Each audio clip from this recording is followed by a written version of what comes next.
ગણતરીના સમયમાં જ પ્રેસ કોન્ફરન્સ શરૂ થઈ જશે.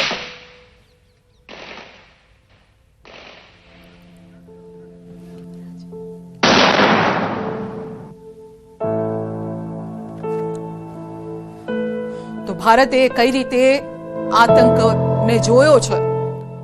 અનેક લોકોએ પોતાના સ્વજનોને ગુમાવ્યા છે. અક્ષરધામ હુમલો હોય, મુંબઈ અટેક હોય, ઉરી અટેક હોય, તો સેનાના જવાનોને ભારતે ગુમાવ્યા હતા. પુલવામા અટેક હોય કે પછી પહલગામ હુમલો હોય, જેમાં સામાન્ય નાગરિકથી નિર્દોષ નાગરિકોની સાથે સેનાના જવાનોએ પણ શહાદત વહોરી હતી. આ જવાબ છે એ અટેકનો. લોકો પોતાની મસ્તીમાં હતા, પરિવાર સાથે લોકો ખુશિયા મનાવતા હતા, અને તે સમયે જ આતંકીઓએ એ નિર્દોષો પર હુમલો કર્યો. તો 350 થી જે ભારતીય સિવિલિયન્સ હતા તેનાથી પણ વધુ લોકોએ જીવ ગુમાવ્યો છે. 800 લોકો ઇન્જર્ડ થયા હતા. આ તેનો જવાબ છે. બોર્ડર પર લડતા લડતા અનેક જવાનો શહીદ થાય છે, પરંતુ હવે નો મોર. ઓપરેશન સિંદૂર આ એનો જવાબ છે.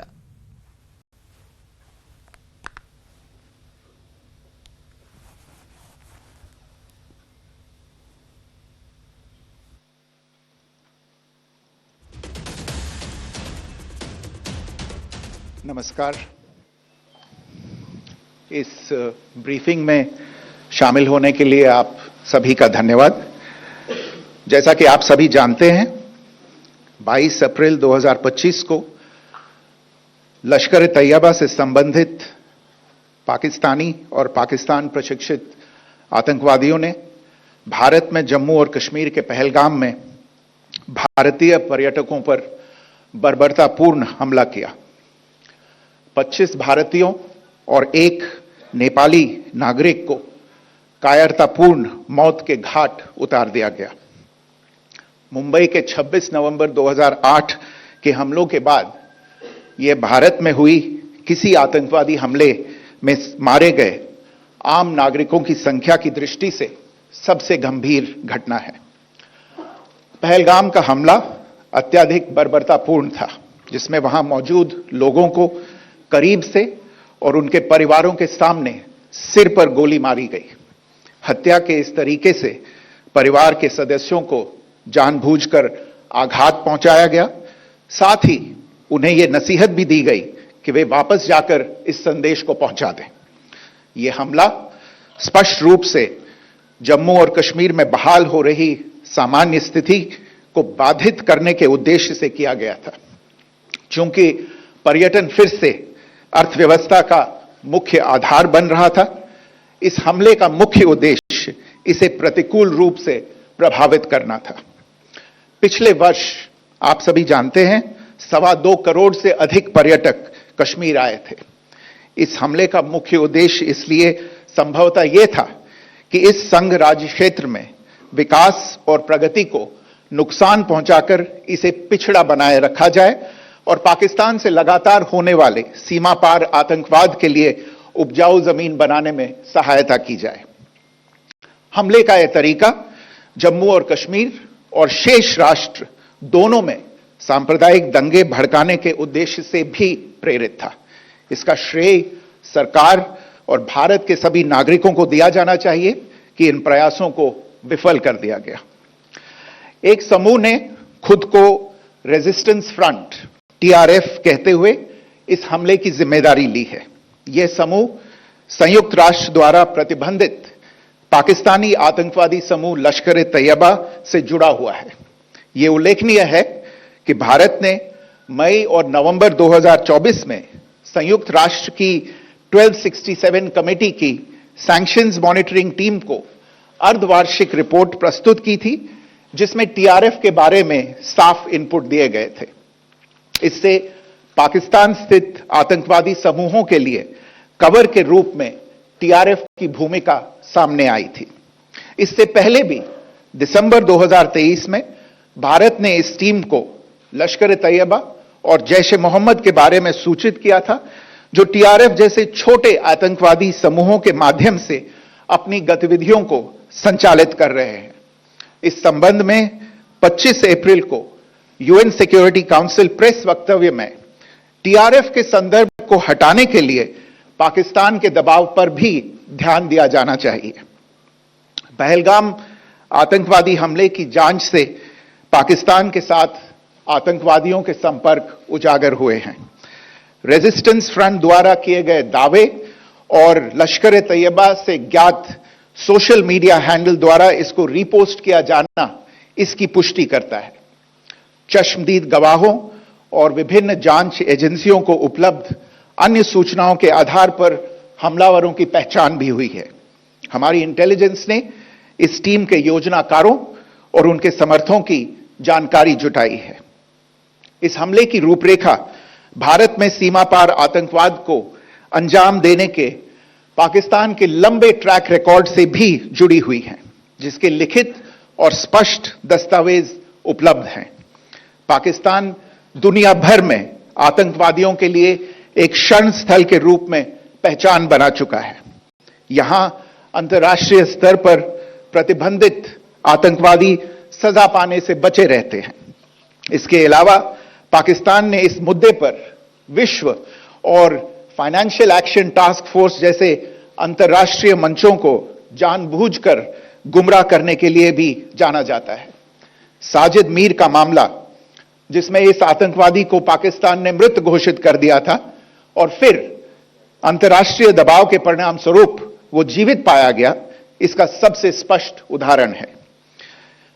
यह स्वाभाविक है कि पहलगाम में हुए इस हमले से जम्मू और कश्मीर के साथ साथ भारत के अन्य भागों में भी आक्रोश देखा गया। हमलों के बाद भारत सरकार ने स्वाभाविक रूप से पाकिस्तान के साथ संबंधों को लेकर कुछ कदम उठाए। आप सभी उन निर्णयों से अवगत हैं जिसकी घोषणा 23 अप्रैल को की गई थी। तथापि यह आवश्यक समझा गया कि 22 अप्रैल के हमले के अपराधियों और उनके योजनाकारों को न्याय के कटघरे में लाया जाए।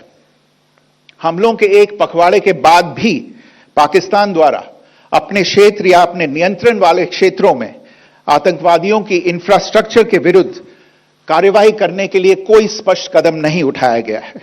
उल्टे वो इनकार करने और आरोप लगाने में ही लिप्त रहा है। पाकिस्तान आधारित आतंकवादी मॉड्यूल्स पर हमारी खुफिया निगरानी ने संकेत दिया है कि भारत के विरुद्ध आगे भी हमले हो सकते हैं। अतः इनको रोकना और इनसे निपटना दोनों को बेहद आवश्यक समझा गया। आज सुबह, जैसा कि आपको ज्ञात होगा, भारत ने इस तरह के सीमा पार हमलों का जवाब देने और उन्हें रोकने तथा उनका प्रतिरोध करने के अपने अधिकार का प्रयोग किया है। यह कार्यवाही नपीतुली, नॉन एस्केलेटरी, आनुपातिक और जिम्मेदारीपूर्ण है।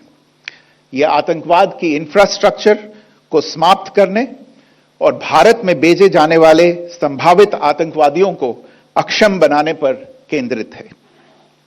आपको यह भी स्मरण होगा कि 25 अप्रैल 2025 को संयुक्त राष्ट्र सुरक्षा परिषद ने पहलगाम आतंकवादी हमले पर एक प्रेस वक्तव्य जारी किया था, जिसमें आतंकवाद के इस निंदनीय कार्य के अपराधियों, आयोजकों, फाइनेंसरों और प्रायोजकों को जवाबदेह ठहराने और उन्हें न्याय के दायरे में लाने की आवश्यकता पर जोर दिया गया था। भारत की आज की इस कार्रवाई को इसी संदर्भ में देखा जाना चाहिए। Good morning. Thank you all for joining this briefing. As you are all aware, on April 22, 2025, Pakistani and Pakistan-trained terrorists belonging to the Lashkar-e-Taiba carried out a savage attack on Indian tourists at Pahalgam in Jammu and Kashmir in India. They murdered 26 people, including one national of Nepal, causing the largest number of civilian casualties in a terrorist attack in India since the 26 November 2008 attacks in Mumbai. The attack in Pahalgam was marked by extreme barbarity, with the victims mostly killed with headshots from close range and in front of their families. Family members were deliberately traumatized through the manner of the killing, accompanied by the exhortation that they should take back the message. The attack was clearly driven by the objective of undermining the normalcy returning to Jammu and Kashmir. In particular, it was designed to impact the mainstay of the economy, tourism, with a record 23 million tourists visiting the valley last year. The calculation presumably was that harming growth and development in the Union Territory would help keep it backward and create fertile ground for continued cross-border terrorism from Pakistan. The manner of the attack was also driven by an objective of provoking communal discord, both in Jammu and Kashmir and the rest of the nation. It is to the credit of the government and the people of India that these designs were foiled. A group calling itself the Resistance Front has claimed responsibility for the attack. This group is a front for the UN-proscribed Pakistani terrorist group Lashkar-e-Taiba.